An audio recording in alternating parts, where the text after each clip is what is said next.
Co tě vedlo k tomu, že si řekl, že budeš prostě dobrovolně na ulici?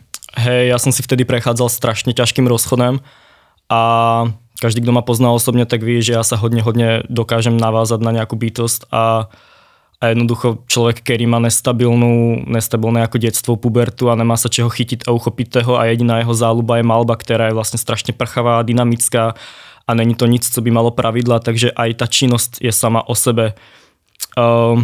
Nemá také stabilné základy, bych to nazval. A ja som ten stabilný základ hľadal vždycky ve vztahoch, což vlastne niekedy blbosť.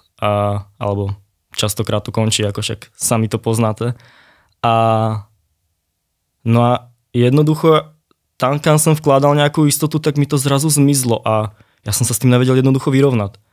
A moja mysl často sa upínala na strašidelné myšlenky sebadeštrukcie a jednoducho už som nedokážal žiť se samým sebou a musel som urobiť rapidne nejaké rozhodnutie, ktoré ma donúti mysleť na prítomnosť, což bylo si odeprití tepla, vody, jedla a hlavne nejakého komfortu. Takže som išiel na ulicu s tým, aby som potlačil myšlenky ubližovania samého seba a musel som vlastne klín klínem, jak sa říká, bolesť bolesťou. Takže som išiel na ulicu a zrazu už nebyli myšlenky typu, co dneska robí moja ex, alebo že co moji kamarádi, jak sa majú, alebo co sa proste deje mimo mňa, ale proste už to zrazu bylo, že OK, kde sa dneska prespím, kde si uvarím. Takže toto. Takže si jako snížil vlastně ty potřeby na úplně takový ten základ toho, jenom aby se měl kde vyspat, ano, najíst, přežít. Jo, presne. Ale to bydlení nebo ten domov pro spoustu lidí je nějaká ta jistota. Je to tak, že ty si schválně tu jistotu dal pryč, nebo si to ani neměl? Neměl si ten domov nebo takový ten pocit toho bezpečí? No mal, ale ja som sa strašne nevedel vyrovnať s detstvom, ktoré bylo ako hodne zlé. Ale nechcem ako teraz to nejak zveličovať, že proste úplne to bolo katastrofálne, ako obdivujem.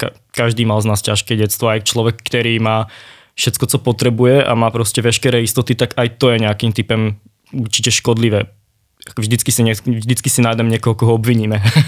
Neradi ukazujeme na seba. No a ja som chcel konečne život nejak proste chytiť do vlastných rúk a vždycky si vraveť, že už ne, že kto mi toto mohol spraviť, ale že proč si toto robím, alebo hľadať ty veci, že jak bych to povedal,